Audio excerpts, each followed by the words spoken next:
Buenas noches chicos. ¿Qué tal? Bueno, a la espera de que los demás chicos vayan entrando según avanzamos en la sesión, vamos a comenzar con la clase, ¿ya? Para ello, le doy el pase a su docente Damaris para que inicien. ¿Sí, chicos? Bien, buenas noches, chicos. Leslie, buenas noches. Iremos avanzando hasta que vienen los compañeros porque el tema está bastante larguito. Entonces, vamos a iniciar con el tema. Mm,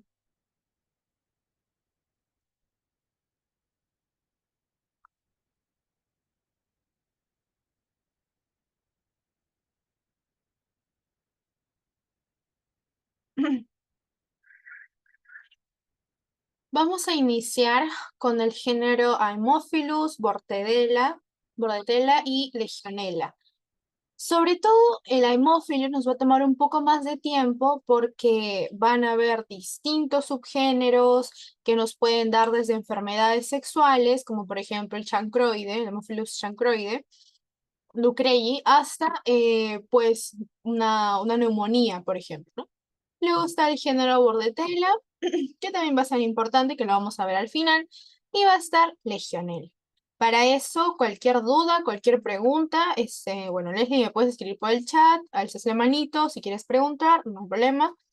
Estamos para resolver las dudas. Esta siendo la clase número 9, ya casi la última clase, vamos a iniciar. El plan de la clase del día de hoy es recordar que vamos a ver a los géneros Haemophilus, Bordetella y Legionella. La Legionella va a ser famosa por darnos una enfermedad que se llama la enfermedad de los legionarios, se le llama, ¿no? Enfermedad de los legionarios.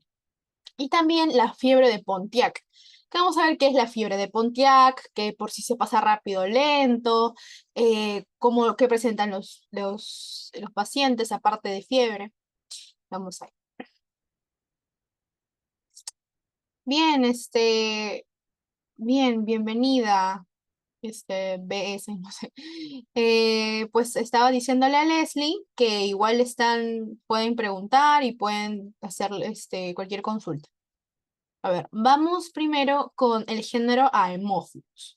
Como siempre, repasemos primero la morfología, ¿no? Siempre empezamos por la morfología.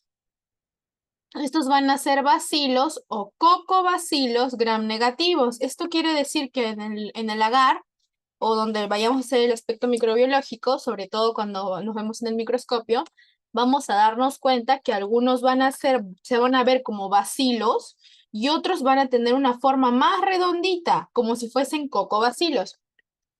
Por ejemplo, aquí en estos de acá se ven, por ejemplo, largos como bacilos, pero este de acá podría ser un cocobacilo. Está medio coquito, pero no del todo como una bolita, sino también como un bacilo. Van a ser aeróbicos. Esto quiere decir que van a necesitar oxígeno, ¿no? En casi todos sus géneros. ¿Qué más? Ahí está lo que quería que sepan, ¿no? Pueden variar drásticamente su morfología. A esto se le llama pleomorfismo. Cuando las bacterias pueden cambiar de forma, en este caso, por ejemplo, yo les digo, ¿no? Pueden haber bacilos o cocobacilos. No les estoy diciendo o se ve un bacilo y siempre van a ser bacilos. No, no.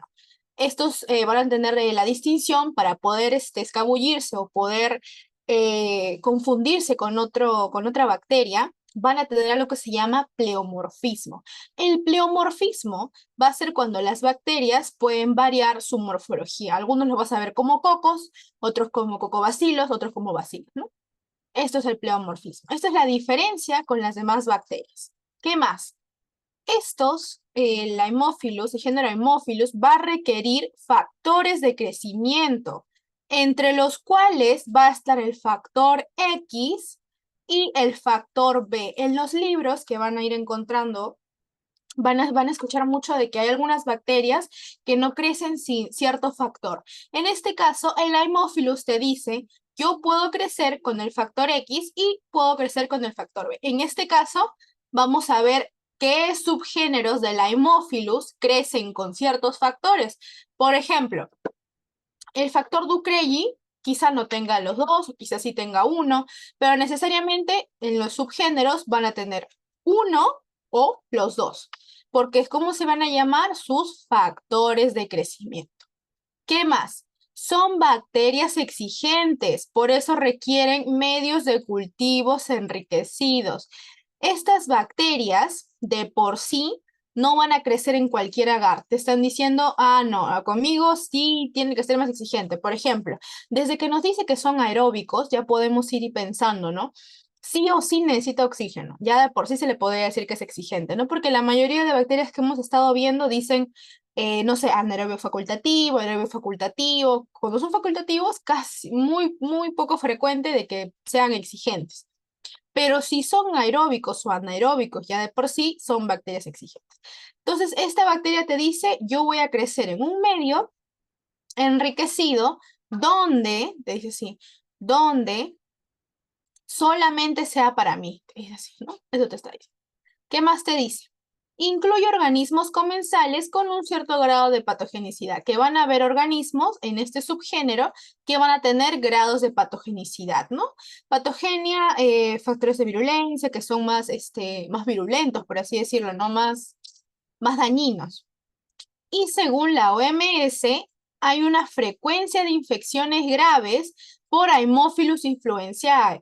El Haemophilus va a tener subgéneros, como le decía, y uno de los más importantes es el Haemophilus influenzae, el que nos va a dar la influenza, el por el cual nosotros nos vacunamos.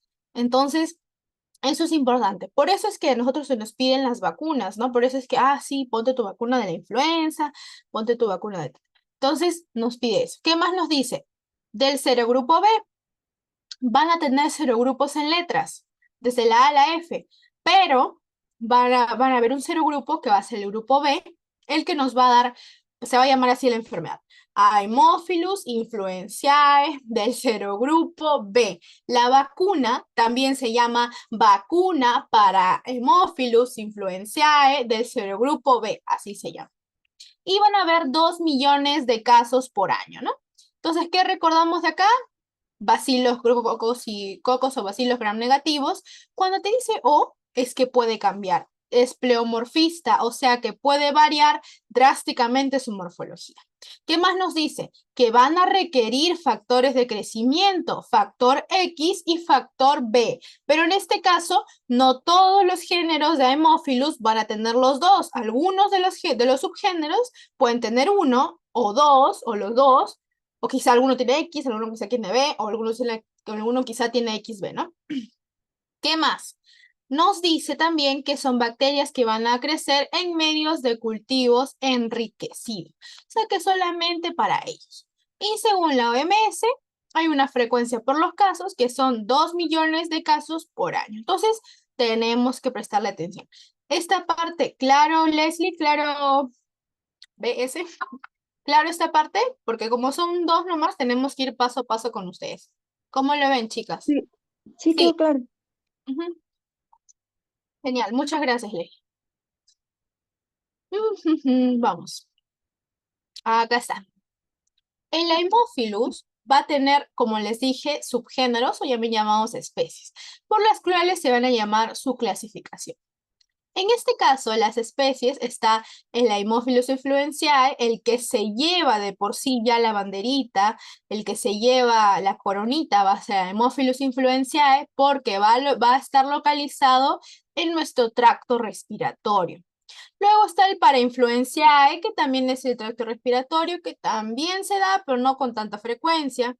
También va a estar el Haemolyticus, que va a también ser tracto respiratorio y boca, y el Parahemolyticus, que también.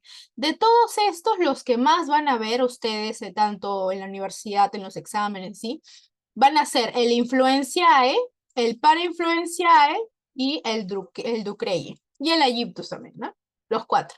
El Aegyptus se va a localizar en el ojo, por eso más adelante vamos a ver que hay pacientes que van a contraer el Haemophilus, que primero el doctor le dijo, sí es Haemophilus, y luego le hacen un examen diferencial, le hacen los medios de cultivo, la tinción de Gram, y se dan cuenta que tiene Haemophilus aegyptus, porque el ojo les puede dar una conjuntivitis bacteriana severa. Chicos, no pueden ni ver, porque vamos a ver en las siguientes imágenes cómo se llena de pus, tanto que el paciente tiene el ojo hinchado, como que salido, y todo lleno de pus. Entonces, esto lo crea el Haemophilus aegyptus.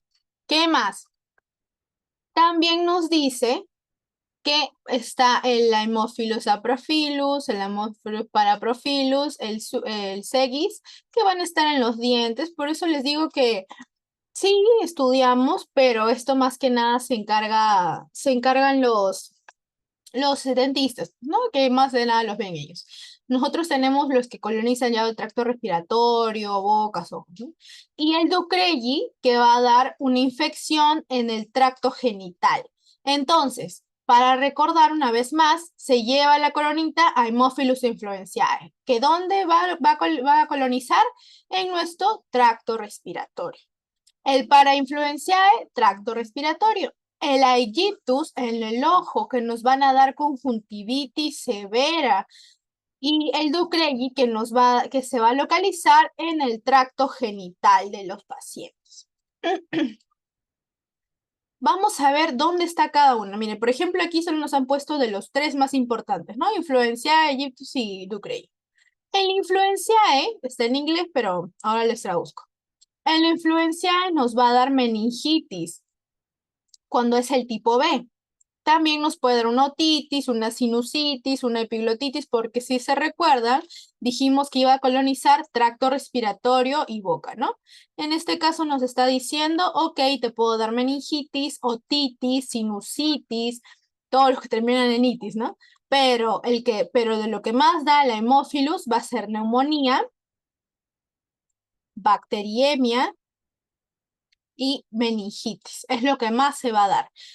Según en los casos clínicos que he estado leyendo, que les he puesto también, y también de lo que me enseñaron en la universidad, los doctores y a mí en los exámenes de lo que me vino, la manifestación clínica más importante de la Haemophilus influenzae va a ser la meningitis y la neumonía.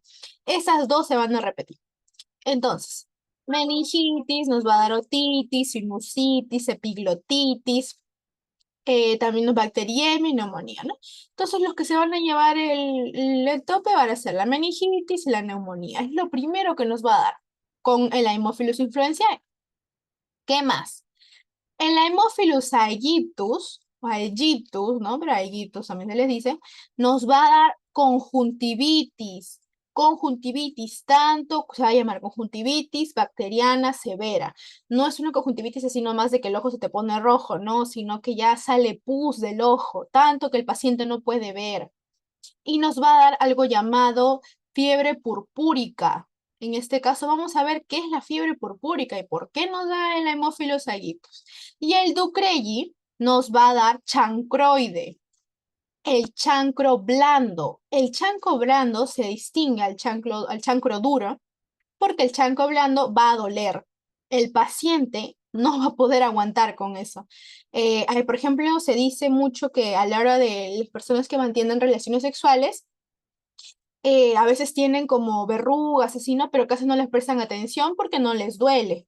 Pero en cambio, el chancro blando, el paciente, varón o mujer, no va a poder hacer nada por el ardor, el dolor que va a tener en tanto el pene o la vagina, ¿no? Entonces, eso va a pasar. Influencia, meningitis y neumonía. Aegyptus, conjuntivitis y fiebre purpúrica, que casi no se ve la fiebre purpúrica. He estado buscando datos epidemiológicos, pero casi no se van a ver. He estado buscando en revistas de Brasil porque de ahí viene la enfermedad y ahí sí se nota, ¿no? Uno que otro paciente, pero también nos va a dar, a diferencia. Y el Haemophilus ducreyi nos va a dar chancroide.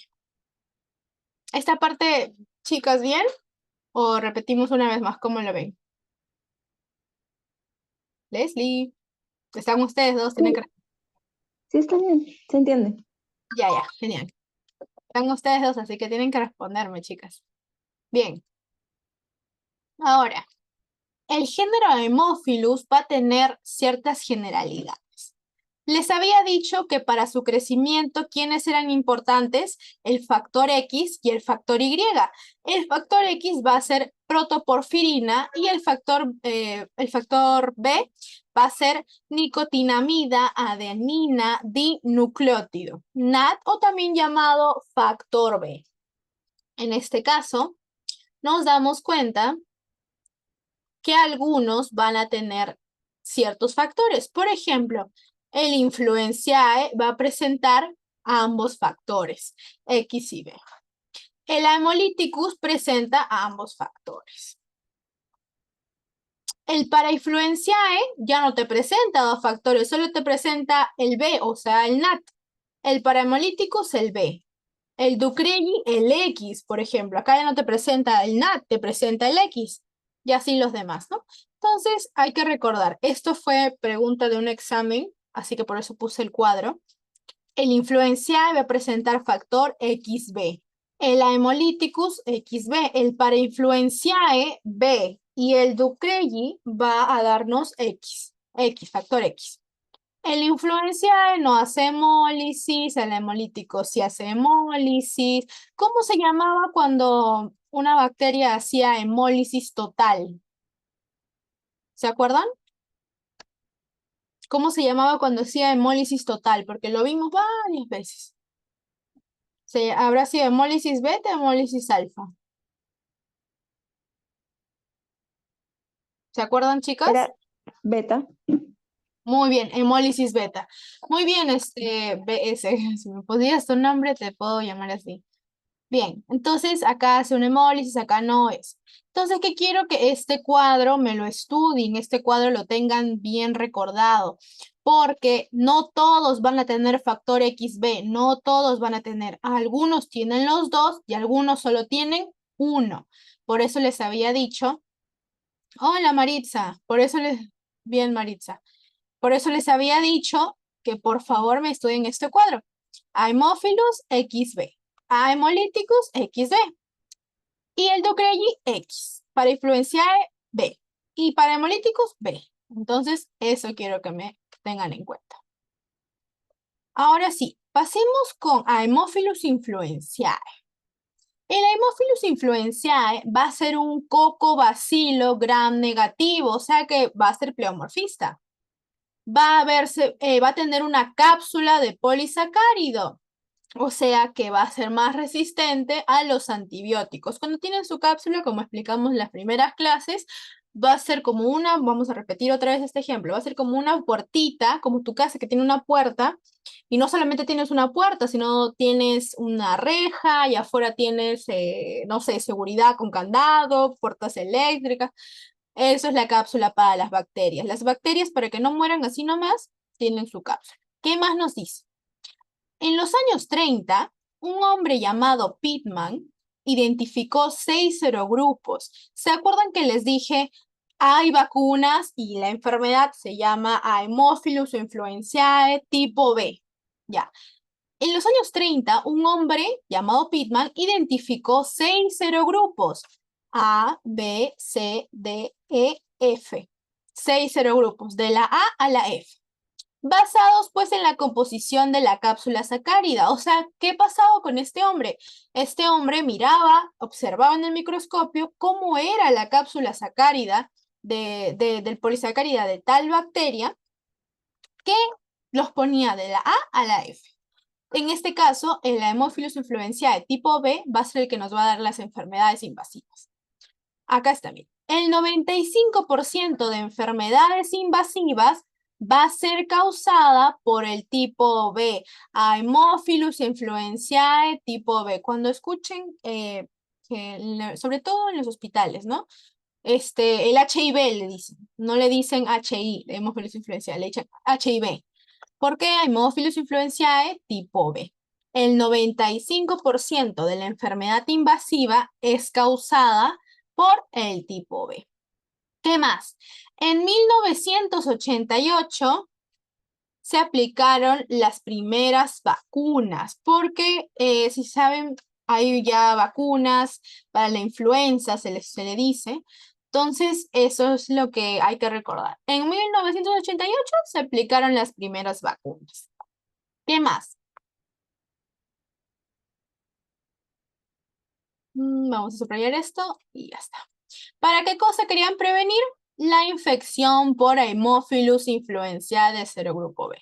Entonces recordemos, bacilos gram negativos tienen su cápsula, se vio cómo es que lo clasificamos por sus serogrupos. De la A a la F van a ser 6 y el Haemophilus influenzae tipo B, el H y B, va a ser el que nos va a dar las enfermedades más invasivas.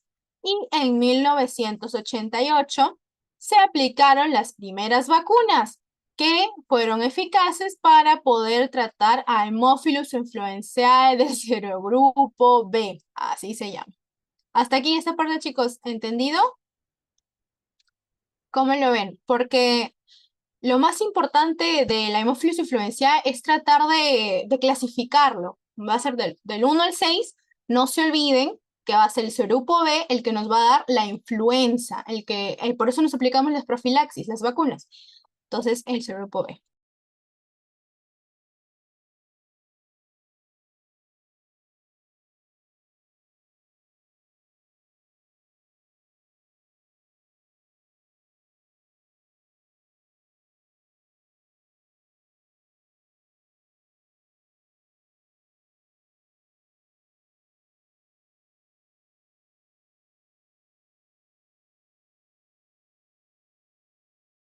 Audio está apagado.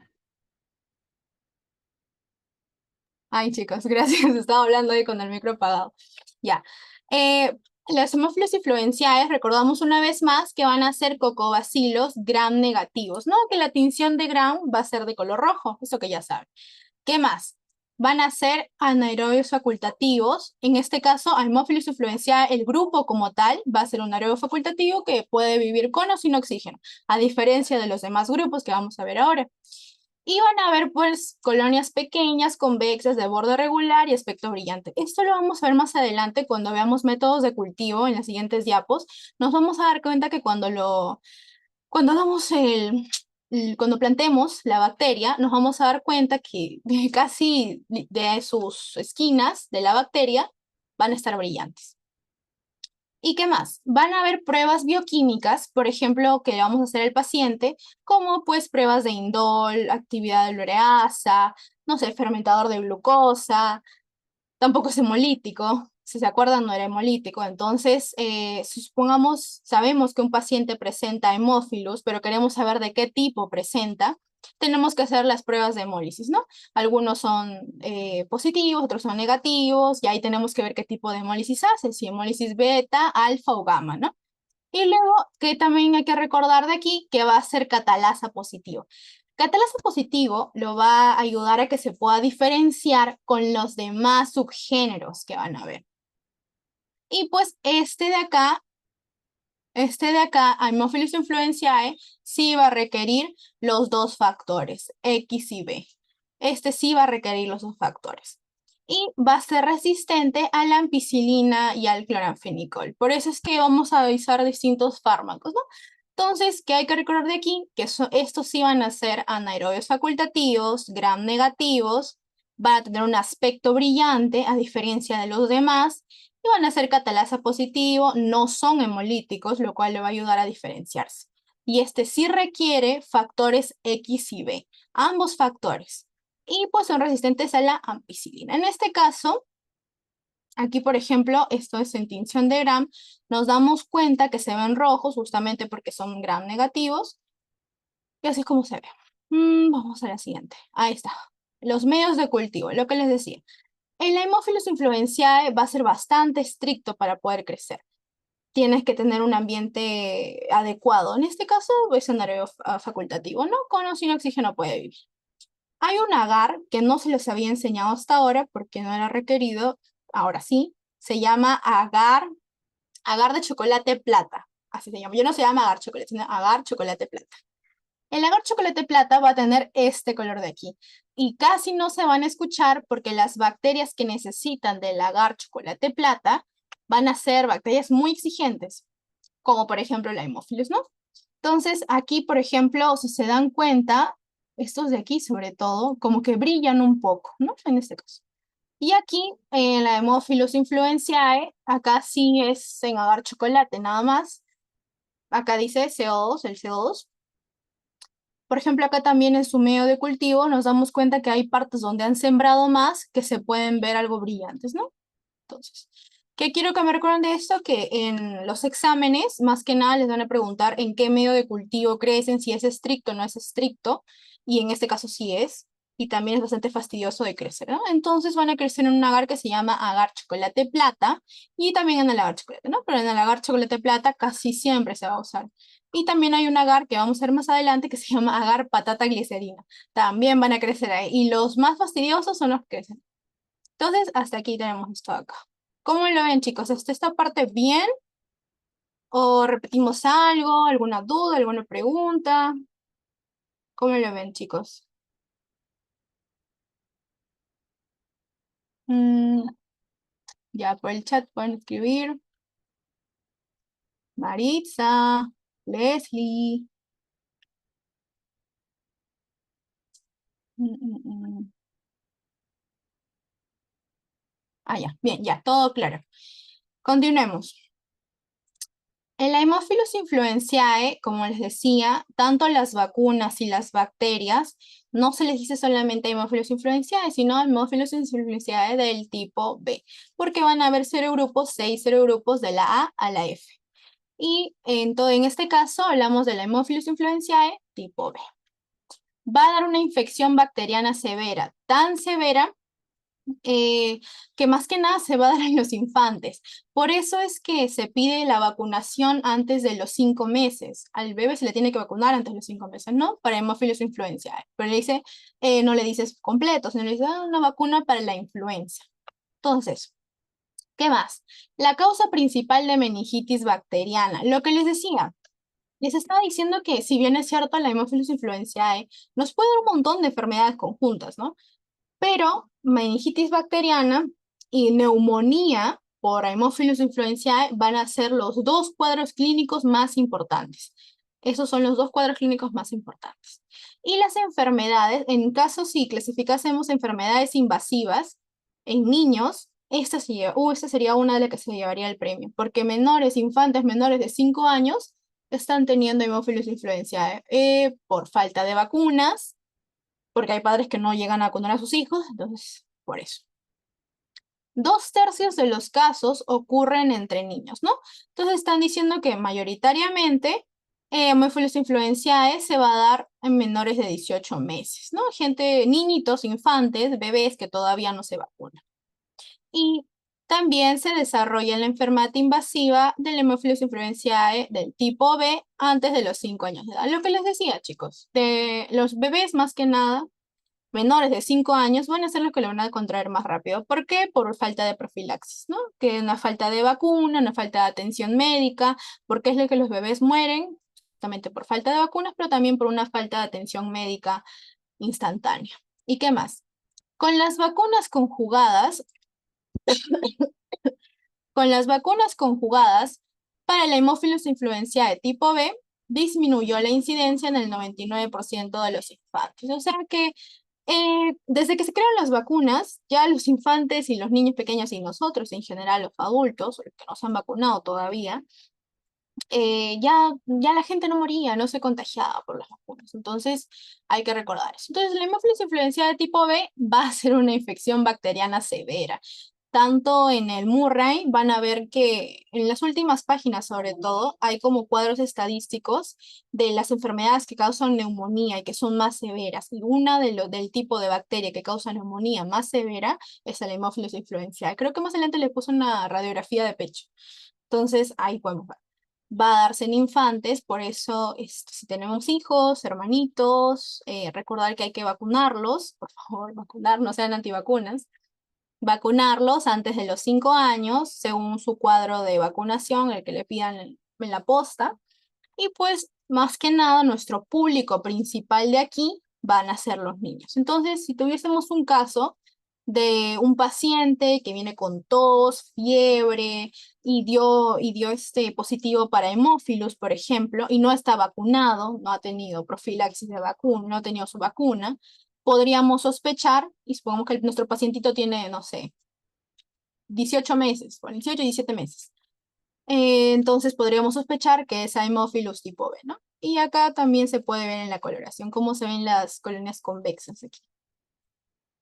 Eh, pues vamos a las manifestaciones clínicas. Como les dije, quien se lleva el premio va a ser meningitis. Casi la mayoría de los pacientes que presentan hemófilos, su cuadro clínico principal va a ser meningitis. No se olviden, porque eso fue pregunta de mi examen, ¿no? Cuadro clínico principal de hemófilos influenciada de tipo B. En este caso yo me equivoqué y puse neumonía, ¿no? Pero es meningitis. ¿Qué nos va a dar? ¿Qué va a pasar con el infante? El infante va a presentar fiebre, dolor de cabeza. Fiebre justamente por la infección de la bacteria, no porque su sistema inmune está tratando de contrarrestar la infección. El sistema inmune dice, no, no, espera, espera, espera, todavía no pases y pues la infección bacteriana va a estar ahí, va a estar luchando con el sistema inmune y nos va a dar fiebre. Dolores de cabeza intensos, el bebé va a estar llorando, sobre todo con su bebé, ¿no? Van a estar llorando, llorando. Van a estar con náuseas y vómitos, justamente provocado también por la infección.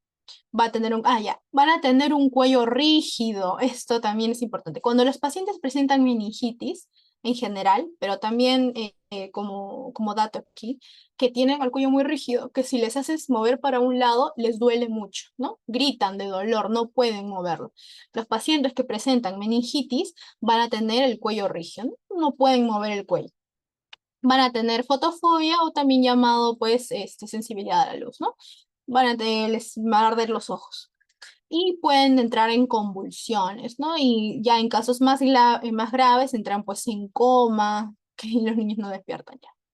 ¿Qué más? Esto se da en niños que tienen pues una pobre alimentación y aquí, esta parte de acá que ustedes ven en el bebé se va a llamar fontanela. Todos tenemos una fontanela, ¿no? Pero en los bebés.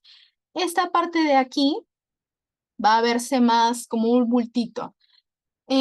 Cuando tocan la cabeza del paciente, en esta parte de acá, van a tocar como un chuponcito, como si fuese un chuponcito, no un grano muy grande.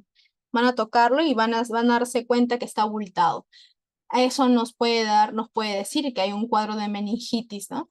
Entonces, meningitis, el cuadro clínico principal, presenta fiebre, como todas las infecciones. La diferencia es que presenta un cuello rígido, que no puede moverlo para ambos lados. Fotofobia, sensibilidad a la luz. Le pones, cuando infectamos el ojo con las linternas, va a estar incómodo. Algunos pueden dar convulsiones y casi no llegan a coma, ¿no? Y la diferencia de las demás es que tiene un abultamiento de la fontanela. En este caso, esta parte de aquí es la fontanela, nuestro recién nacido, y ahí está abultado. ¿Qué más nos puede dar? Epiglotitis. En la epiglotis, claro, ¿no? La epiglotitis. ¿Qué pasa? El paciente, sobre todo en los casos clínicos que he estado leyendo, presenta fiebre, pero también presenta un dolor de garganta repentino. El paciente lo confunde con gripe, justamente con tos, con gripe, con tos. Empiezan a confundirlo con eso, ¿no? No se dan cuenta que es epiglotitis. Es un dolor repentino, como garraspera, así. Entonces piensa que puede ser, no sé, COVID, hasta COVID, ¿no? COVID y lo demás. Entonces el paciente va a presentar dolor de garganta, fiebre por la infección bacteriana, fiebre y falta de respiración en este caso, ¿no? El paciente está presentando falta de respiración. ¿Qué más? Vas a escucharlos a los pacientes como así, así, agarrándose el pecho, así, ¿no? ¿Y qué va a pasar? Va a progresar, va a darse rápidamente un progreso. En este caso, el paciente no va a poder tragar los alimentos. Va a ser tanta la garraspera que tenga el paciente que no va a poder tragar. ¿Y qué más? Acumulación de saliva, sí, acumulación de saliva. Y un babeo, el paciente va a presentar babeo. Vas a ver que sobre todo los bebés, ¿no? Van a estar babeados todos. Y se sabe que también los bebés babean de por sí, pero los bebés van a presentar todo babeado. Entonces, Tenemos a la meningitis primero, cuello rígido, abultamiento de la fontanela, y luego tenemos a la epiglotitis. La epiglotitis, fiebre severa, dolor de garganta, falta de respiración, el paciente va a estar así, y va a empezar a acumular saliva y babeo. ¿Pero por qué? Porque la vía aérea está obstruida, por eso va a presentar epiglotitis. Esta parte de la manifestación clínica, ¿bien? Sí, quedó claro. Ya, bien chicos. Vamos a la siguiente diapo.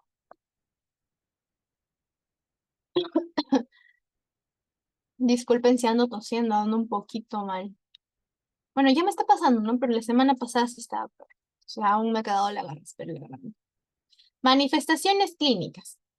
Ya vimos que puede dar meningitis, cuello rígido. ¿Qué más? Artritis séptica, neumonía.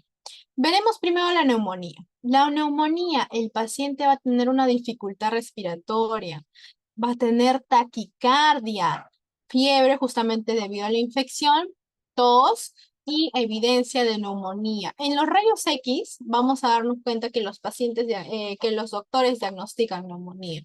Entonces te vas a dar cuenta en su radiografía que le acabas de hacer a nuestro paciente que evidencia neumonía, ¿no?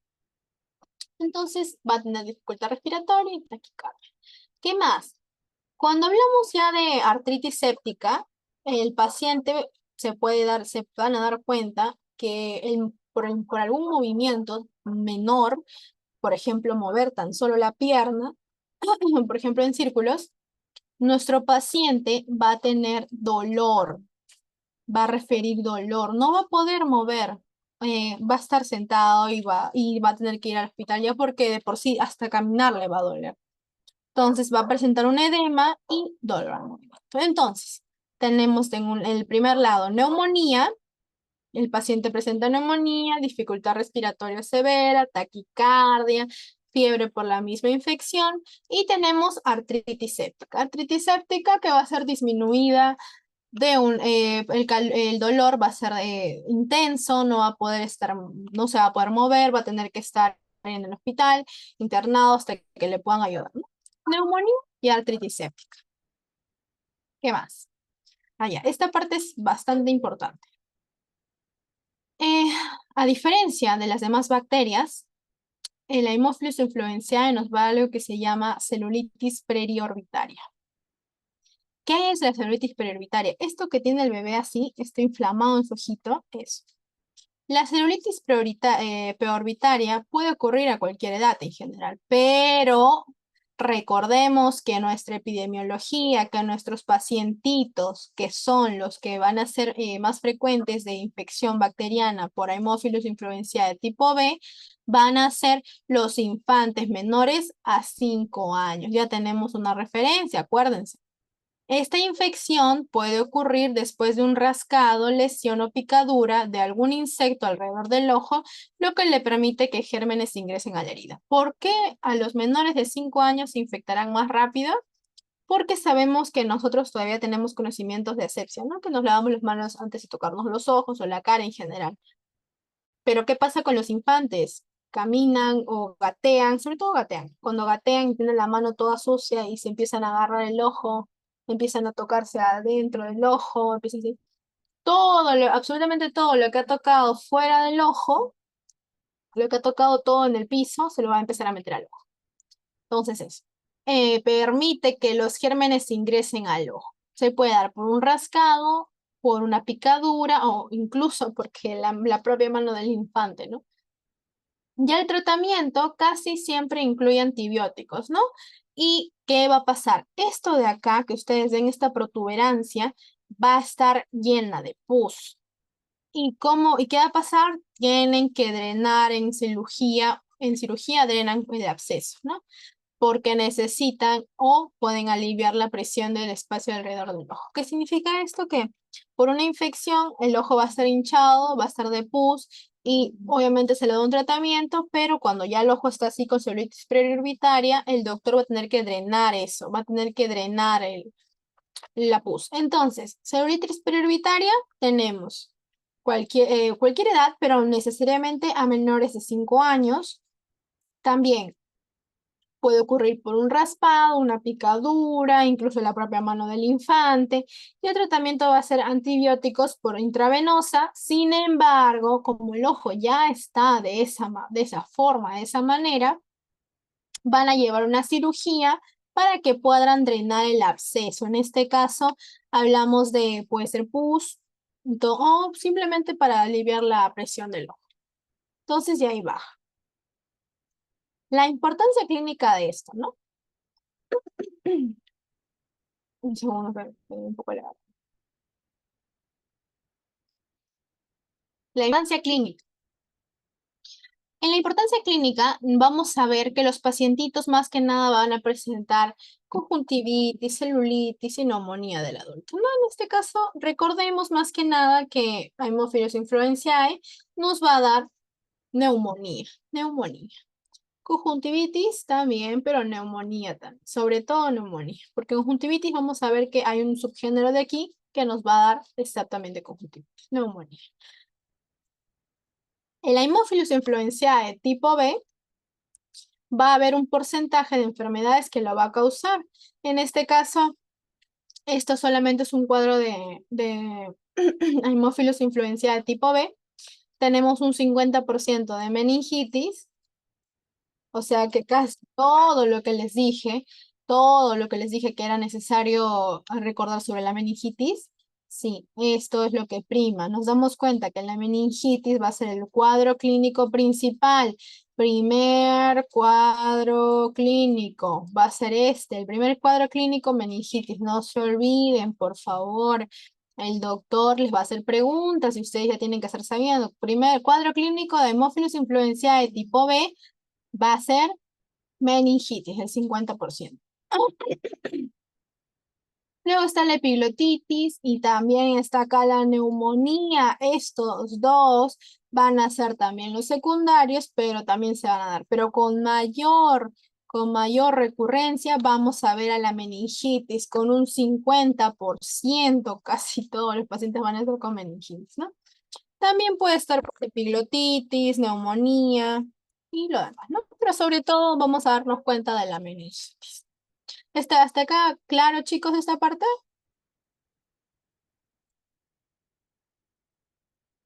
¿Cómo le ven? Sí, está Por mi claro. parte, sí. Ujú. Bien, chicas, genial, genial. Me gusta que participen. Ahora, Haemophilus influenzae. Tipo B, acá falta, ¿no? Tipo B. El método de transmisión o el modo de transmisión va a ser por infección por gotas. O sea, el otro paciente va a sentirlo, ¿no? Las gotas, ¿no? Cuando estábamos con COVID, decían, anda con tu mascarilla, no infectes a los demás, porque nosotros nos contagiamos por algo que se llaman aerosoles. Los aerosoles son gotitas así diminutas que ni las vas a ver, que son gotas infectadas, ¿no? Entonces, infección por gotas y secreciones del tracto respiratorio superior, ¿no? En este caso, el método de transmisión, cuando un paciente, entonces, cuando estén con gripe o estén con COVID o con lo que sea que puedan tener, de preferencia, y siempre es una recomendación, usen su mascarilla ya. Y en los transportes públicos también, ya que estamos viajando con tanta gente y a veces uno que otro puede tener algo, ¿no? Bueno, gotas infectadas, ¿no? ¿Qué más? Un periodo de incubación. En este caso, el periodo de incubación va a ser desconocido. Cuando dicen desconocido o dicen que no hay concordancia, porque, por ejemplo, lo más probable y lo que más se da con frecuencia es de 2 a 4 días, pero también el Haemophilus influenzae se ha evidenciado luego de 8 días, luego de 7 días. Entonces, por eso dicen que no hay un periodo de incubación como tal. Generalmente se da entre 2 y 4 días. ¿Qué más? El periodo infeccioso. Mientras el organismo esté presente, aún en ausencia de secreción nasal, ¿no? El organismo puede estar presente y nosotros no presentamos nada, ninguna secreción por la nariz, estamos normales, pero el organismo está presente. ¿Por qué? Porque está en un periodo de incubación. está en un periodo de incubación. ¿Y qué más? No infeccioso, o sea que no va a ser infeccioso dentro de las 24 y 48 horas que se le hayan dado los antibióticos. Entonces, recordemos, modo de transmisión, infección por gotas infectadas. Así, ¿no? Un periodo de incubación va a ser desconocido, pero generalmente de entre 2 y 4 días. ¿Qué más nos dice? Un periodo infeccioso que va a ser dentro del organismo, aunque esté presente en nosotros y aún así no tengamos secreción nasal, ¿no? Y también dentro de las 24 y 48 horas, después de haber tomado los antibióticos, nos vamos a dar cuenta que ya no somos infecciosos, ¿no? Que se cura total. Entonces, transmisión por gotas, ¿qué más? Periodo de incubación de entre 2 a 4 días y un periodo infeccioso que puede estar presente sin nosotros tener secreciones nasales.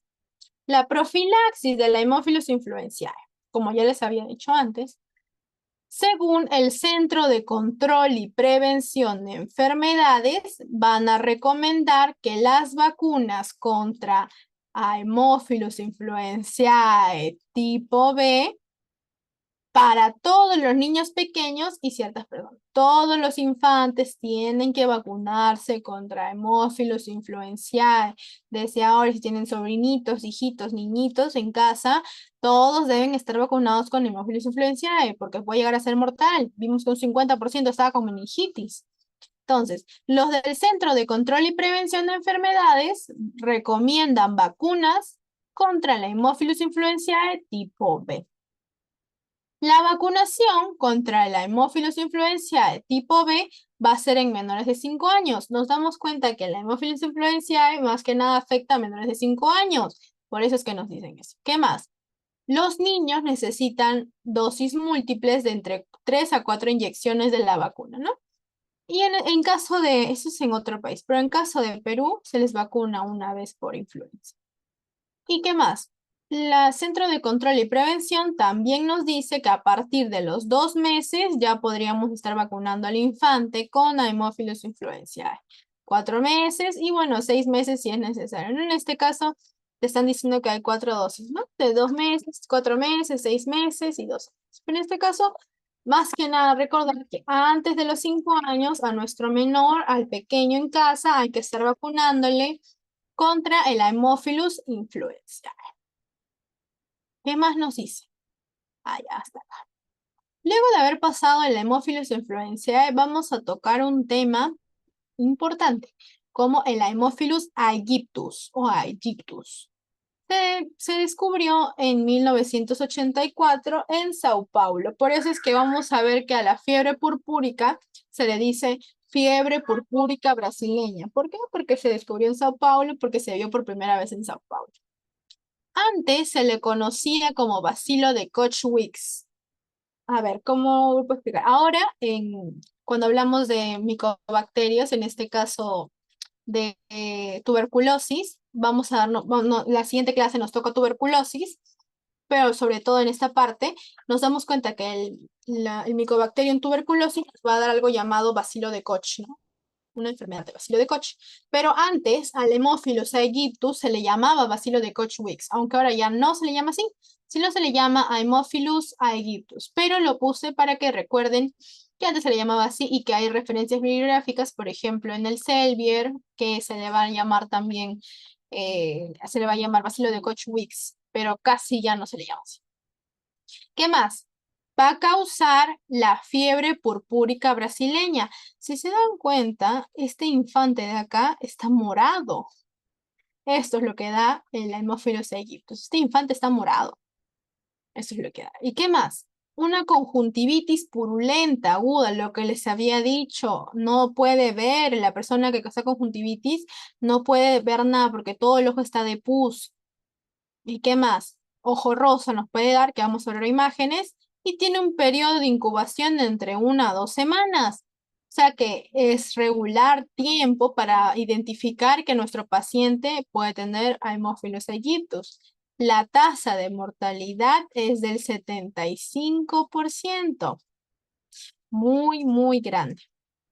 Entonces, apenas nosotros empezamos a ver una conjuntivitis, no sé, purulenta, empezamos a ver que ya nuestro ojo está infectado con pus o vemos que nuestra piel está volviéndose morada, aunque casi no se nota mucho eso, ¿no? Sino más la conjuntivitis bacteriana, ir urgentemente al médico. ¿Por qué? Porque nosotros podemos ser parte del porcentaje. Si es un 75% de pacientes que han muerto con Haemophilus aegyptus, eso significa que es de gran importancia médica. Y nos puede dar una fiebre purpúrica brasileña. Acá está, la conjuntivitis purulenta. La conjuntivitis bacteriana, o también llamada conjuntivitis purulenta,